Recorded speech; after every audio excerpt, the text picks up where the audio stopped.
Sweden में कुरान के अपमान की घटना पर तालिबान आग बबूला हो गए। पश्चिमी मीडिया के मुताबिक अफगानिस्तान ने स्वीडन से सारे संबंध तोड़ने का ऐलान कर दिया और तालिबान ने कुरान का अपमान करने वालों के खिलाफ सख्त कार्रवाई की मांग की। इतना ही नहीं, अफगानिस्तान ने स्वीडन से सारे रिश्ते खत्म करने का ऐलान कर दिया। इससे पहले ईरान, इराक, सऊदी अरब, पाकिस्तान और तुर्की ने स्वीडन के खिलाफ अपना विरोध जाहिर किया, क्योंकि बकरीद के मौके पर स्वीडन की राजधानी स्टॉकहोम की एक मस्जिद के बाहर एक आदमी ने कुरान का अपमान किया था, जिसकी इजाजत उस शख्स को वहां की एक अदालत ने दी थी।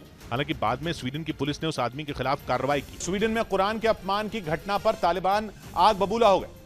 पश्चिमी मीडिया के मुताबिक अफगानिस्तान ने स्वीडन से सारे संबंध तोड़ने का ऐलान कर दिया और तालिबान ने कुरान का अपमान करने वालों के खिलाफ सख्त कार्रवाई की मांग की। इतना ही नहीं, अफगानिस्तान ने स्वीडन से सारे रिश्ते खत्म करने का ऐलान कर दिया। इससे पहले ईरान, इराक, सऊदी अरब, पाकिस्तान और तुर्की ने स्वीडन के खिलाफ अपना विरोध जाहिर किया, क्योंकि बकरीद के मौके पर स्वीडन की राजधानी स्टॉकहोम की एक मस्जिद के बाहर एक आदमी ने कुरान का अपमान किया था, जिसकी इजाजत उस शख्स को वहां की एक अदालत ने दी थी। हालांकि बाद में स्वीडन की पुलिस ने उस आदमी के खिलाफ कार्रवाई की। स्वीडन में कुरान के अपमान की घटना पर तालिबान आग बबूला हो गए।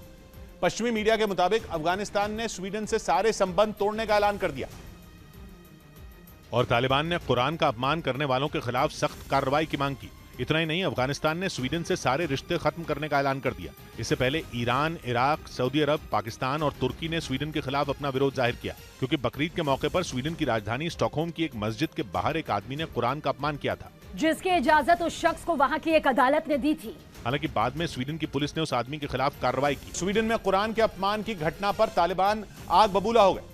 पश्चिमी मीडिया के मुताबिक अफगानिस्तान ने स्वीडन से सारे संबंध तोड़ने का ऐलान कर दिया और तालिबान ने कुरान का अपमान करने वालों के खिलाफ सख्त कार्रवाई की मांग की। इतना ही नहीं, अफगानिस्तान ने स्वीडन से सारे रिश्ते खत्म करने का ऐलान कर दिया। इससे पहले ईरान, इराक, सऊदी अरब, पाकिस्तान और तुर्की ने स्वीडन के खिलाफ अपना विरोध जाहिर किया, क्योंकि बकरीद के मौके पर स्वीडन की राजधानी स्टॉकहोम की एक मस्जिद के बाहर एक आदमी ने कुरान का अपमान किया था, जिसकी इजाजत उस शख्स को वहां की एक अदालत ने दी थी।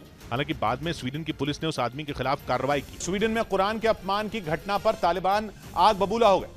पश्चिमी मीडिया के मुताबिक अफगानिस्तान ने स्वीडन से सारे संबंध तोड़ने का ऐलान कर दिया और तालिबान ने कुरान का अपमान करने वालों के खिलाफ सख्त कार्रवाई की मांग की। इतना ही नहीं, अफगानिस्तान ने स्वीडन से सारे रिश्ते खत्म करने का ऐलान कर दिया। इससे पहले ईरान, इराक, सऊदी अरब, पाकिस्तान और तुर्की ने स्वीडन के खिलाफ अपना विरोध जाहिर किया, क्योंकि बकरीद के मौके पर स्वीडन की राजधानी स्टॉकहोम की एक मस्जिद के बाहर एक आदमी ने कुरान का अपमान किया था, जिसकी इजाजत उस शख्स को वहां की एक अदालत ने दी थी। हालांकि बाद में स्वीडन की पुलिस ने उस आदमी के खिलाफ कार्रवाई की। स्वीडन में कुरान के अपमान की घटना पर तालिबान आग बबूला हो गए।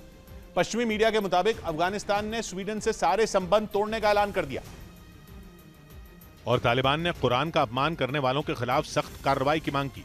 इतना ही नहीं, अफगानिस्तान ने स्वीडन से सारे रिश्ते खत्म करने का ऐलान कर दिया। इससे पहले ईरान, इराक, सऊदी अरब, पाकिस्तान और तुर्की ने स्वीडन के खिलाफ अपना विरोध जाहिर किया, क्योंकि बकरीद के मौके पर स्वीडन की राजधानी स्टॉकहोम की एक मस्जिद के बाहर एक आदमी ने कुरान का अपमान किया था, जिसकी इजाजत उस शख्स को वहां की एक अदालत ने दी थी। हालांकि बाद में स्वीडन की पुलिस ने उस आदमी के खिलाफ कार्रवाई की।